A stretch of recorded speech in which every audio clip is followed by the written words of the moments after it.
All right, we got Joe DeLeone in the house. Talk some Vikings and draft. Let's go.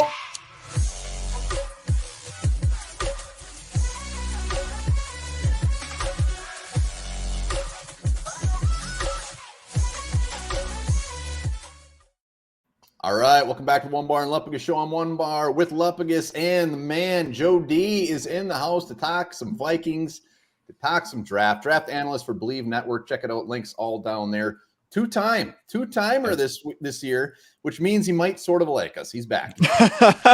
Well, I had a blast the first time I hopped on with you guys, so always a pleasure to join you guys, and I'm excited to see what the Vikings do, man. You guys might be a sneaky problem causer in the first round if you guys trade up, you move back. There's just so many options for what could happen on draft day for the Vikings. Heck yeah, we like to be problem causers. All right, first of all, happy draft week to you, Joe D. I know you're excited. We're all excited. Cannot wait for Thursday. But there's rumors right now, CJ Stroud at 2, that he cannot be the Texans pick. Do you think you're buying into those? Is he going to follow it too? Is that something that's actually going to happen?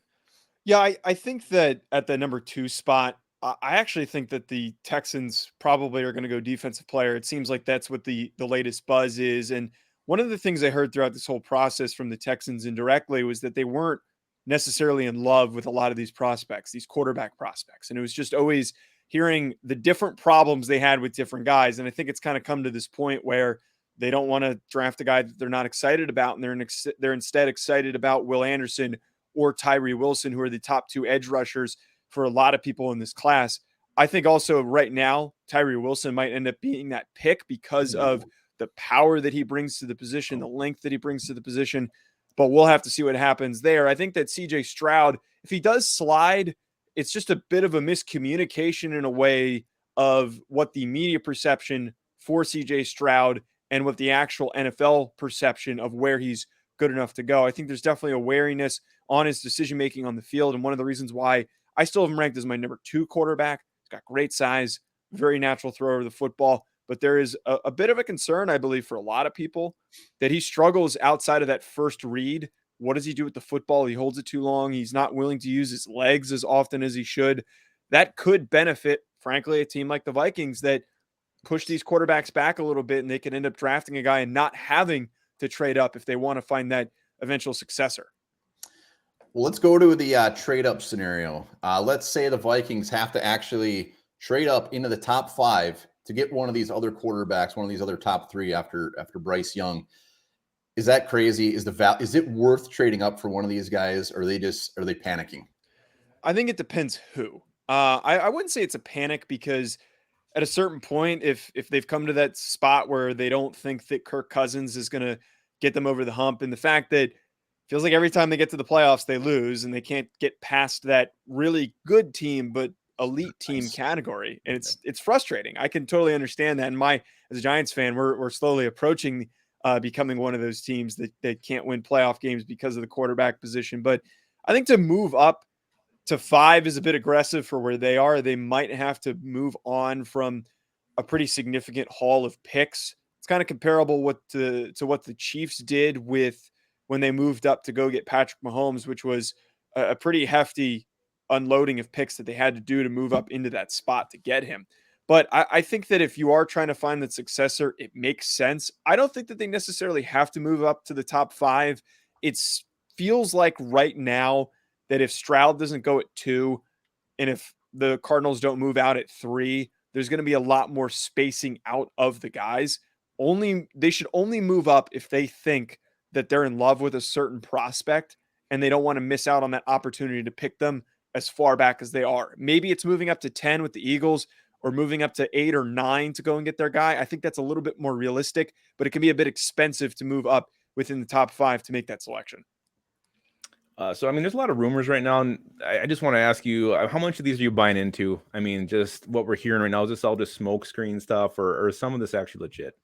I think a lot of it is definitely smoke screens. I think that this time of year is the spot where teams are trying to throw out as much and see what media people are going to report on it, and then also see what sticks. And I think like the CJ Stroud thing is a perfect example because like that's such a stupid thing to worry about. It's his teammates weren't at his birthday party type of a thing with the whole Manning passing academy. You're right. Is that actually a big deal? Like, do we actually know the full story?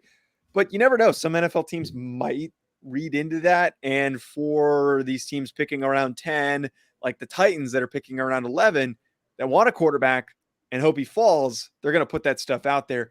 I don't think that one's legit. I do really, the one I believe the most right now is the Texans one. That one to me makes the most sense because I just don't think that they've been in love with any of these quarterbacks through the whole process, and they're going to end up going with the defensive player. But for the vast majority of these rumors, I'm not buying a ton of them.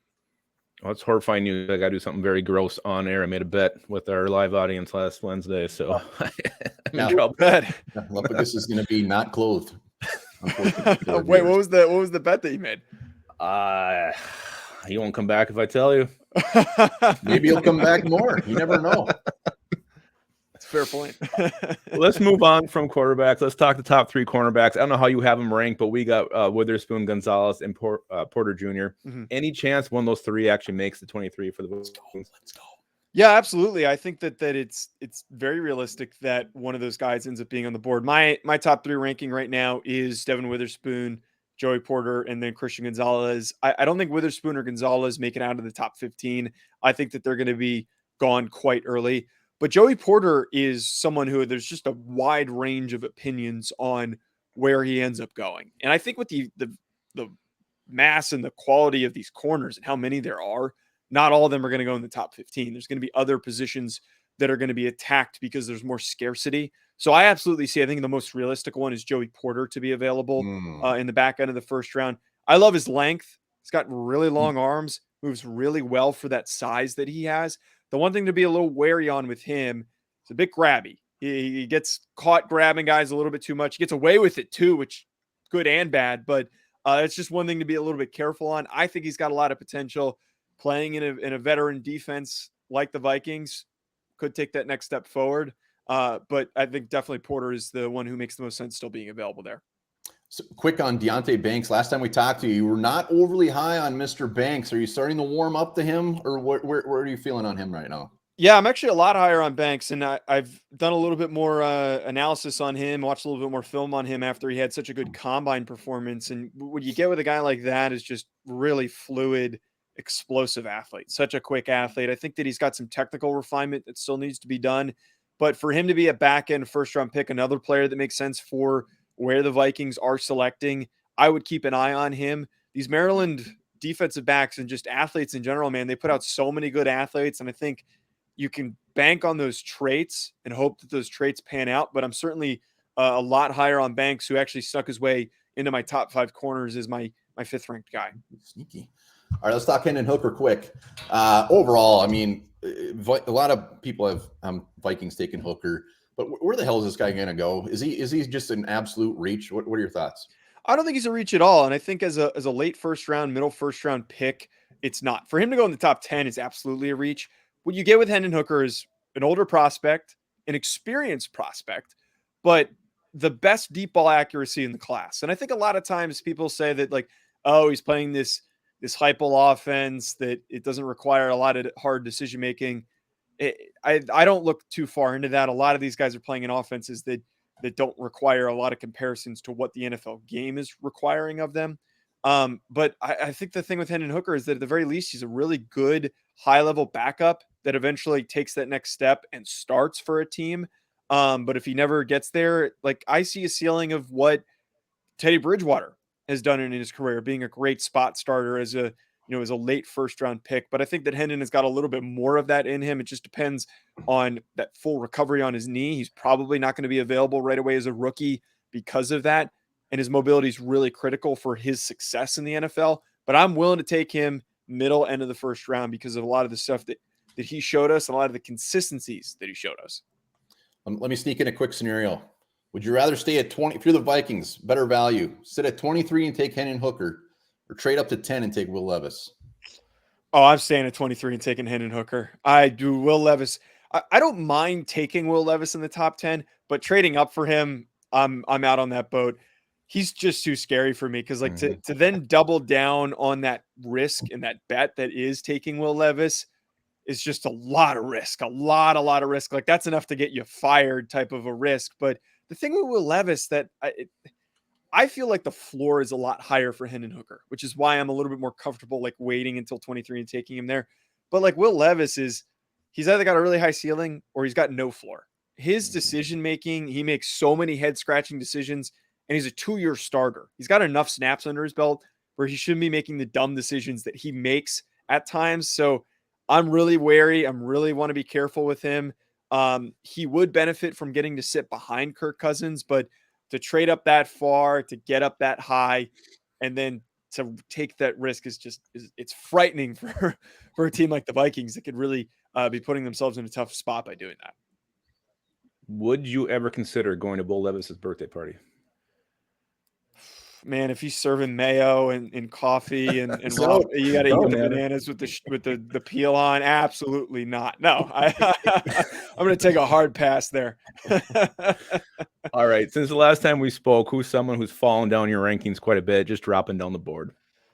I wouldn't say significantly, but like one guy who I'm a little mellowed out on, and I just don't get the public perception on him is Dalton Kincaid, the tight end from Utah. I think that he's a good football player. He's a great space tight end, a guy that you can play in the slot, vertical threat, strong route runner, does not block very well, does not have great play strength.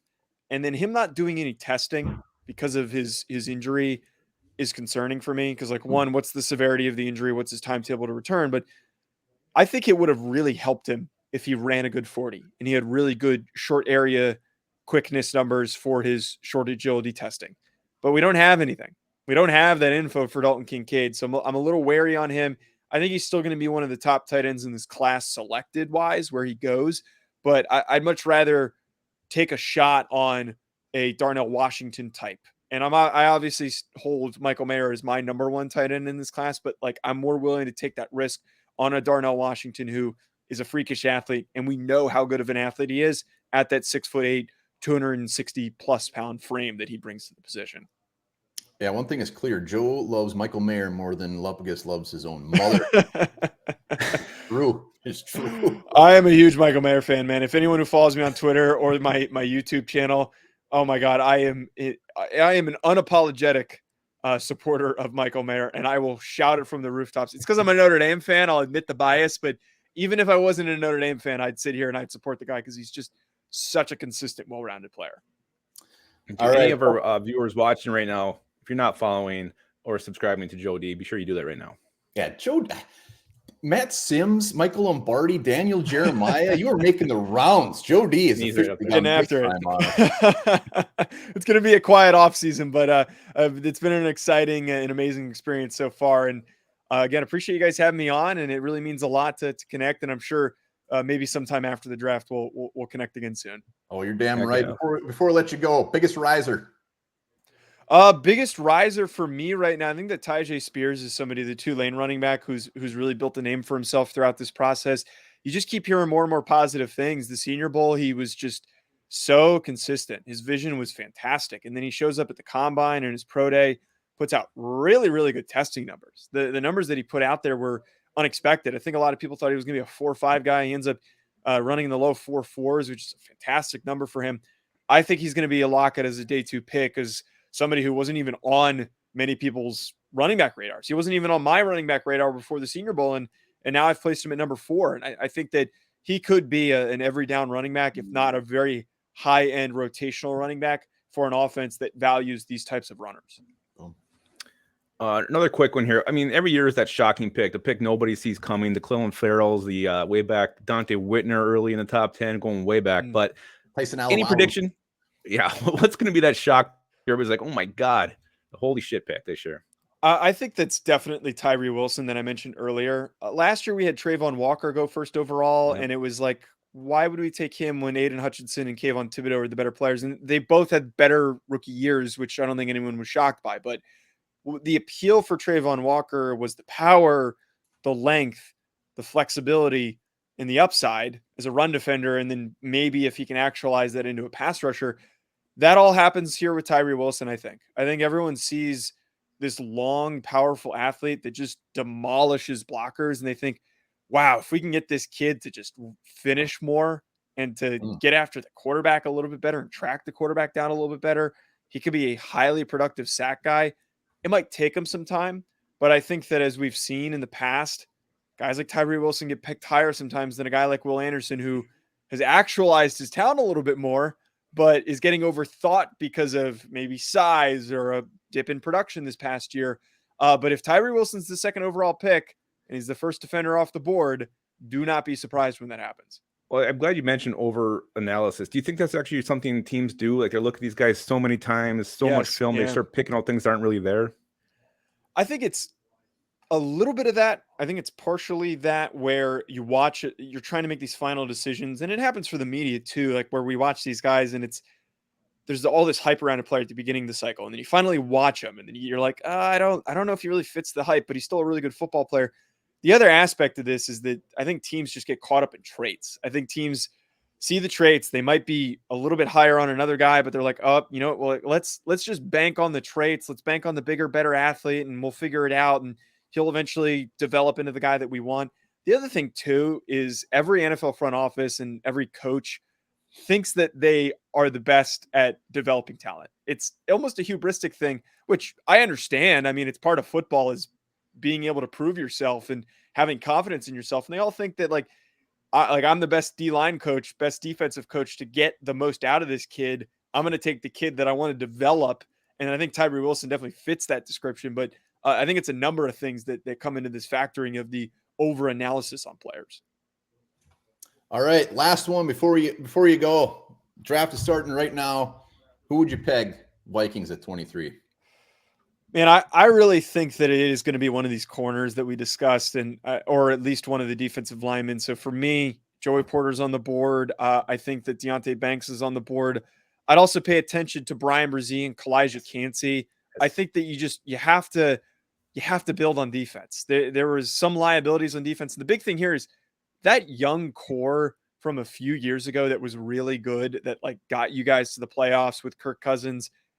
It's really aged. It's really, really aged. And I look at guys like Harrison Smith and company that are slowly aging out. You got to start replacing those guys. And the best way you're going to do it as a back end first round pick is just draft best available defensive player on the board. Maybe even if it's Trenton Simpson, if he's on the board, the Clemson linebacker. I don't think there's any wrong way to go about it, but just take the best defensive player on the board. Any of those guys would be a huge boost to an already pretty strong defensive unit for the Vikings. Oof. Music to our ears. Yeah. Music to our ears. And if you're watching this and you got doubts on Kalijah Cansey, go watch Joe's video where he broke down Kalijah Cansey. You'll walk away wanting this guy more than anything. Wonderful. I already do. He's a fun football player. Joe D, man, we appreciate it. Links will be down in the description. Check out his channel. Give him a sub. And happy draft day, man. Yeah. Draft week. Of course, guys. Thanks again for having me. Excited to connect again soon. Heck yeah.